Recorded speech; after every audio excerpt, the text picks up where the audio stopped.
Hello, this is Pete, or Kenshin1913, along with Vicky. Or my sister, and this is a very special Cooking with Kenshin1913. The reason why it's a special one is because we're celebrating the new Game of Thrones Season 4 opening show. Yay! So we're gonna make a recipe out of this song, out of the Feast of Ice and Fire. Sansa's favorite. What is lemon it? cakes. Oh yeah. Okay, so here are the ingredients for the lemon cakes. In the cookbook, there are 2 recipes for the lemon cakes. We're going to be doing the old-fashioned. Mm-hmm. So we have 2.5 cups of flour, 2 cups of sugar. We're going to have 2 yolks, 1 egg, 1 whole egg, 6 cups of butter, the zest of 2 lemons, and a third a cup of confectioner sugar. This is a little more, and we're going to add a little milk to that to make the icing for the cake. Alright. I'm going to put the flour, the 2.5 cups of flour in. Yeah, so in honor of Game of Thrones restart, and this is actually isn't a recipe of our own. This is coming right from the Feast of Fire and Ice. And sugar. I'm going to mix that up, and then I'm going to melt the butter to put in there. Okay, so you got, well, we'll have the ingredients on the So here, video description. Alright, so as we're mixing that up, you gotta melt 6 tablespoons of butter. Alright.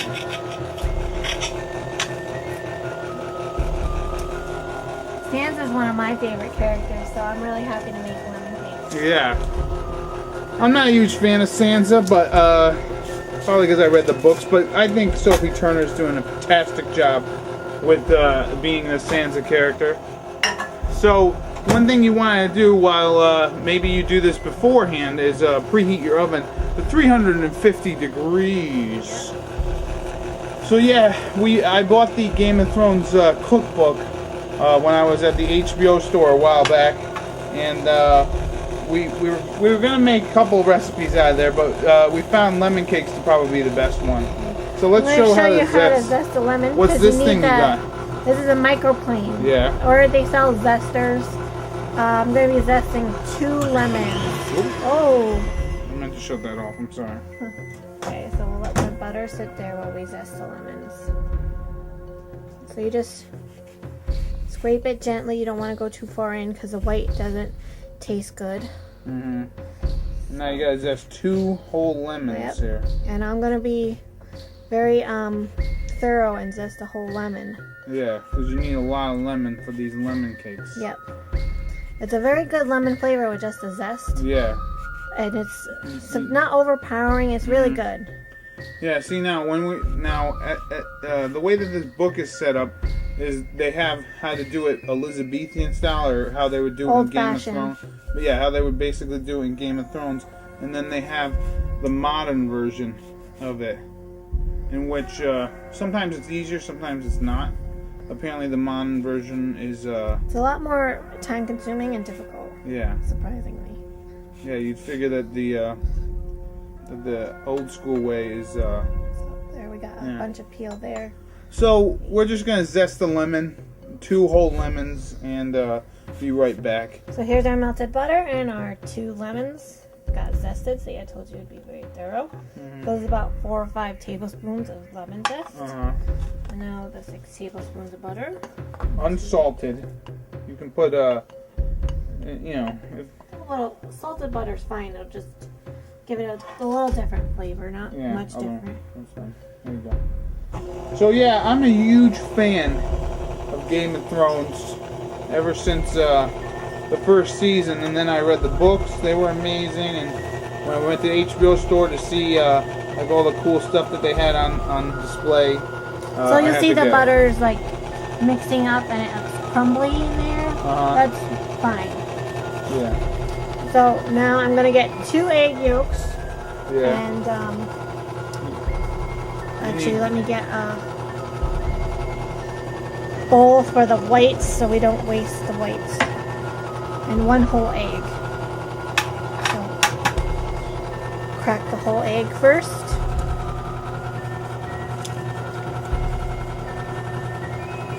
Yeah, let's see your technique on how you do this. you gotta get just the yolk in there, right? Yep, this is probably going to be kind of hard the way I cracked it, but we'll work with it. If you have to, you can use your hand. Yeah. So they used to do it. See, and there's the yolk. Sometimes you have to go back more than once, but this is perfect. Look at that. And you think you're gonna mess up. So yeah, sometimes doing the getting this can be hard. I know that this is a technique I can't do, for sure.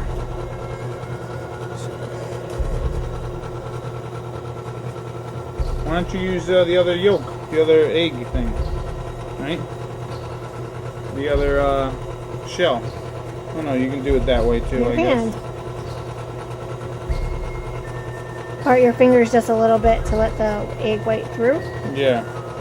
Okay. There you go. Now you don't gotta worry about over mixing or anything, do you? Add those in.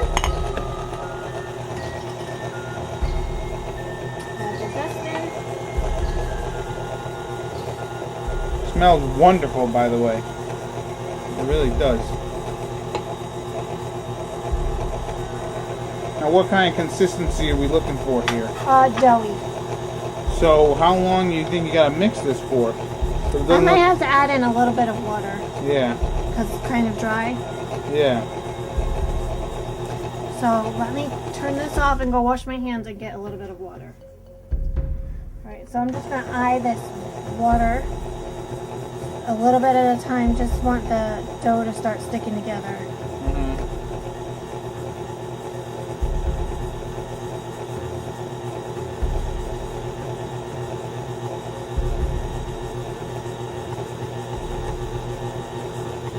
See, it's already starting to get more wet. Yeah.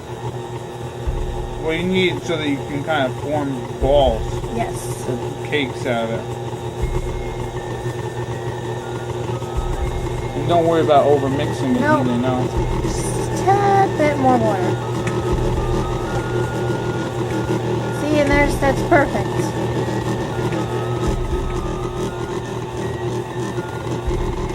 See, with baking, you gotta just go sometimes on the fly. So what does it feel? What does it feel like?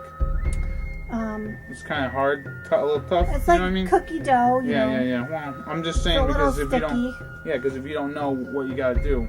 I might have to add a little bit more flour because it shouldn't be this sticky. Okay. Well, that's why it's a good idea to to definitely check it, see what the consistency is like. Yeah, it feels a little sticky. The recipe does call the add-in flour as needed, so a little flour isn't going to mix it up. So we're just going to just a little bit. It's going to be a tablespoon and a half. That is. Now I know that we're doing the old school recipe, but we're actually using a KitchenAid, a stand mixer. It just reminds me of that joke from the cable guy talking about how there's no utensils in medieval times, hence there's no utensils at medieval times. Kind of reminds me of that, but hey, that's why we live in the future, right? Okay, so we added some more flour.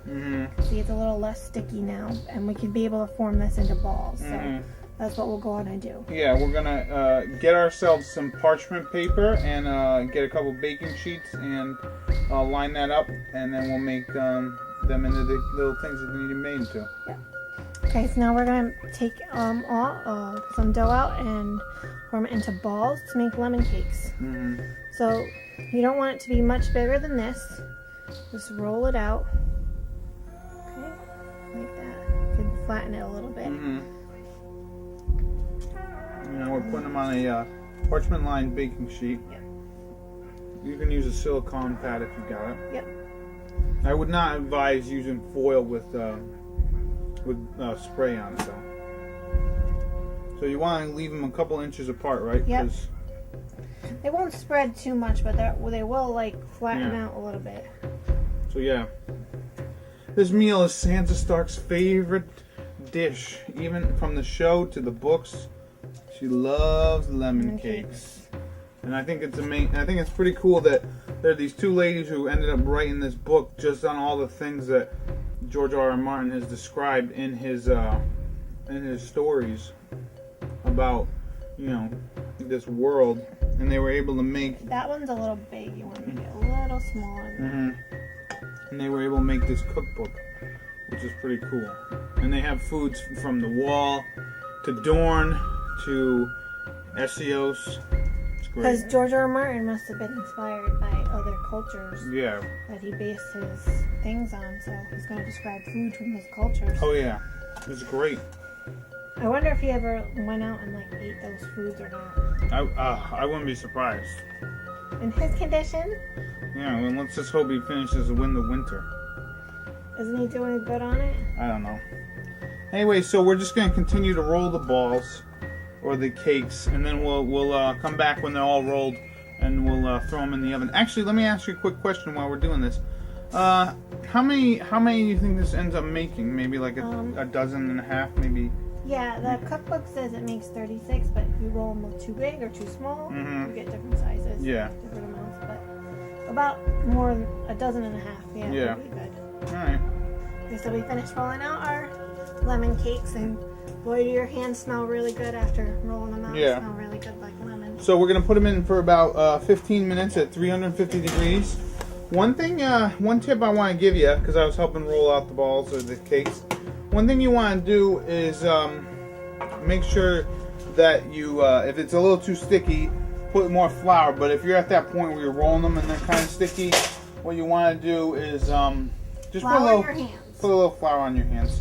So about 15 minutes after they're golden brown, we'll come back.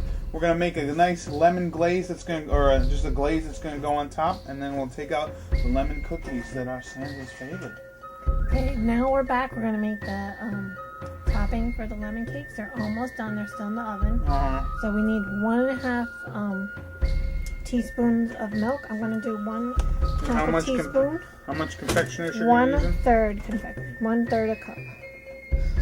So be careful, because if you add too much liquid to confectioner sugar, it's so hard to get back to the thickness you want. Yeah. So go slow.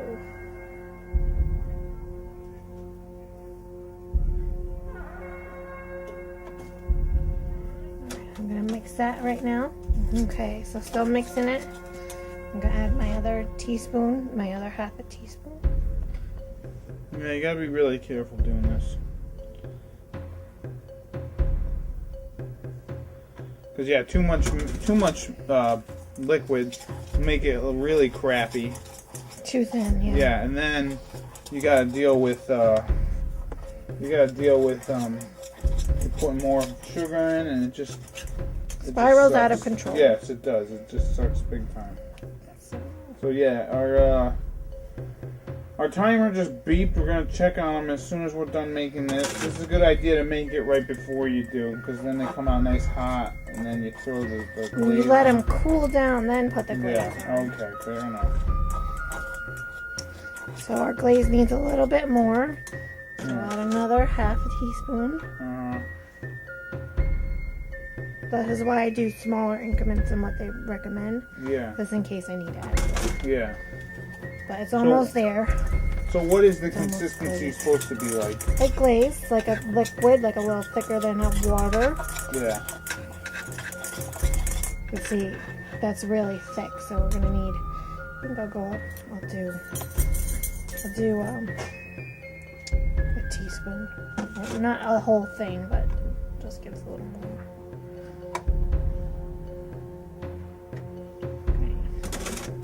Just to get it to the consistency we want.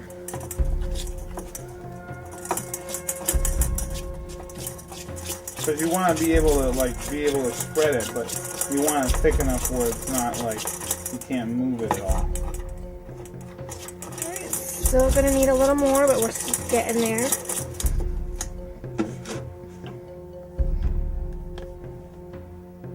You better check those things.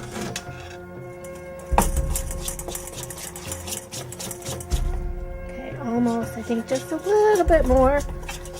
But if you want it like that, that's perfect. So I want mine a little bit thinner.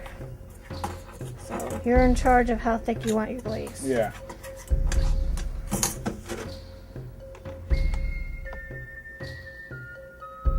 And this glaze is just a nice Yeah, you don't have to add contrast. Yeah, you don't have to add lemon to the glaze. You don't even have to add like yellow food coloring because you don't need to. I mean, unless you really want to. But if you are going to add food coloring, then you don't have to add as much milk. So is that the consistency that you want? Yeah, I just have to get combined a little more. Yeah. So, yeah, that's the consistency we want. We're going to take them out of the oven, show you what they look like. Pour some of the glaze on them to get cooler, and then eat them. Okay, so this is our first batch that came out. They're nice and golden brown on the bottom. Yeah. See that nice golden brown? Mm-hmm. And you see they're nice, have these nice cracks on the top. I really like the way that looks. Yeah. And then the glaze looks nice on top of it. Yeah. It's So cool. we'll let them cool down, and we'll put the glaze on them. Okay, now they're out. They're cooled. We're ready to glaze. Yeah. So there's a lot of techniques you can use. Going natural. Yeah. Well, I mean, what you could do is you could take the glaze. If you got like a silicone little brush, you can brush it on, or you can do the fancy glaze where you side to side like that. You can do that. You can get all fancy with it. But yeah, these are delicious. Sansa Stark would be so proud. She would eat the heck out of these. Yeah. She ate these while she was hanging out with Olena Tyrell and all that good stuff. Talking to the Queen of Thorns. Even back when she was at Winterfell and when she was yapping with Cersei and her used to be love Joffrey. Anyway, so we're gonna glaze these, as you can see. You can be very liberal with the glaze, or you can kind of skimp out, depending on how much you made. Just rub it with the back of your spoon if you want. Yeah. So yeah, now we're gonna plate them and eat them. Yep. Okay, so here are our lemon cakes. Once again, Sansa Stark's favorite. So let's give it, and we also have our little baby lemon here. Yes, she's Ooh. looking so intently at the cookies. So let's have a lemon cake, shall we? Mmm. Very dense, very lemony, very delicious. And the glaze makes it all the better. Right, baby? She can't wait to have one when she gets older. Oh, yeah. So, this has been a special Cooking with Kenshin1913 Game of Thrones edition. If you want to buy A Feast of Ice and Fire, I'll leave a link in the video description below. There you go, hold it. So, this has been Pete, or Kenshin1913, and I will see you later. Winter's coming. Enjoy, happy, and eating. Valar Morghulis.